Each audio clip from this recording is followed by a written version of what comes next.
আলাইকুম, কেমন আছেন সবাই? আশা করি ভালো আছেন। আলহামদুলিল্লাহ আমি ভালো আছি। তো আজকে আমি ডাটা দিয়ে কাঁঠালের বিচি দিয়ে চিংড়ি মাছ দিয়ে রান্না করবো। তো পুরো ভিডিওটা দেখতে থাকুন আর আমার চ্যানেলটাকে সাবস্ক্রাইব করে পাশের ঘন্টিটা বাজিয়ে দেবেন। এই যে আমি এই যাবে সুন্দর ডাটা নিছি। এখন আমি এই যে ডাটাগুলো সুন্দর করে ছিলে নেব। তো ডাটার চেয়ে মনে হচ্ছে যে পাতার ওয়েট বেশি হবে। তো 1 কেজির মতো ডাটা কিন্তু মনে হচ্ছে যে আধা কেজি ডাটা আর আধা কেজি পাতা হবে। তো এই যে আমি ডাটাগুলো একেবারে সুন্দর করে ছোট ছোট মিডিয়াম সাইজ করে একেবারে ছিলে নেব।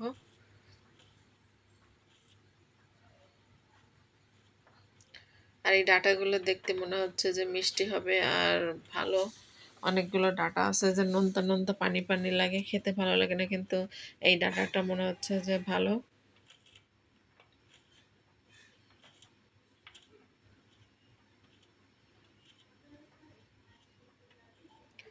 আর ডাঁটার যে নিচের সাদা অংশটা আমি নিই, কারণ এটা খেতে ভালো লাগে, সাদা সাদা ওই যে। তো এই যে আমার সম্পূর্ণ ডাঁটা কোটা হয়ে গেছে। আর এই যে দেখছেন কতগুলো শাক বের হয়েছে। এখন আমি কাঁঠালের বিচিগুলো একেবারে ছিলে নিচ্ছি। আর কাঁঠালের বিচি দিয়ে ডাঁটা দিয়ে চিংড়ি মাছ দিয়ে রান্না করলে খুবই মজা লাগে।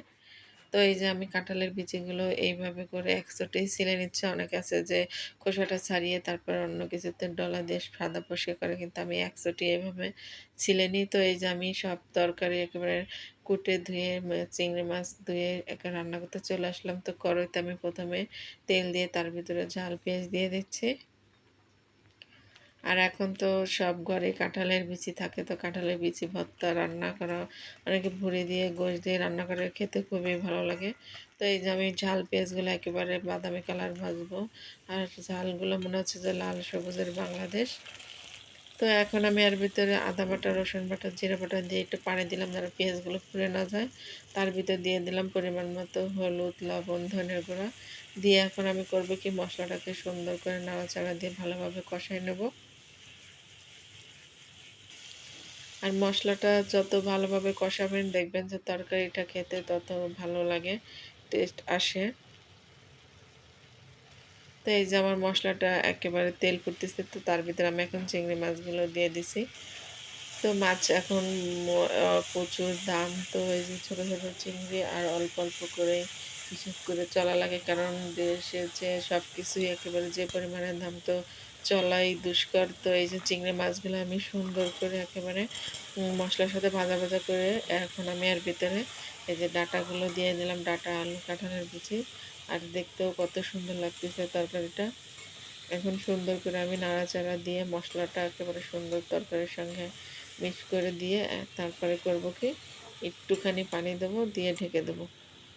তো এই যে আমি অল্প একটু পানি দিলাম, কারণ ডাটাতে পানি উঠবে, তো অল্প পরিমাণেই পানি দিলাম। দিয়ে এখন আমি তরকারিটা সুন্দর করে কষায় এই যে ঢেকে দিয়েছিলাম, এখন উতলা করে এই যে আরেকটু নাড়াচাড়া দিয়ে দেবো। আর এই যে পানি যেটুকু দিয়েছিলাম ডাটা থেকে মনে হচ্ছে আর একটু বের হয়েছে, তো এইটুকু আমার একেবারে ডাটা আলু সেদ্ধ হয়ে যাবে, ভালো মতো কষানো হয়ে যাবে। তো আবারও ওই যে ঢেকে দিচ্ছি। এই যে ঢেকে দিয়ে এবার উতলা করছে। এই যে দেখেন একেবারে সম্পূর্ণ পানি টেনে গেছে আর আমার তরকারিটা একেবারে সেদ্ধ হয়ে গেছে, আলু ডাটা সবই সেদ্ধ হয়ে গেছে, দেখলে বোঝা যাচ্ছে। তো আমি এই যে এখন ঝোলের পানি দিয়ে দিচ্ছি অল্প পরিমাণে, কারণ ডাঁটাতে বেশি ঝোলের পানি হলে তরকারিটা পাঞ্চে পাঞ্চে লাগে, খেতে ভালো লাগে না। তো এই যে আমি একেবারে অল্প পরিমাণে ঝোলের পানি দিয়ে ঢেকে দিলাম। তারপরে এই যে উতলা করছি, তরকারিটা আমার প্রায় হয়ে আসছে একেবারে। তো আমি করছি কি মাঝে আলুগুলো ভেঙে ভেঙে দিছিলাম, তাহলে হয় কি তরকারির ঝোলটা একটু ঘন হয়, খেতেও খুব ভালো লাগে। আলুটা একেবারে ভেঙে ভেঙে দিলে তরকারির ঝোল ঘন আসে। তো এই যে আমার তরকারিটা হয়ে গেছে।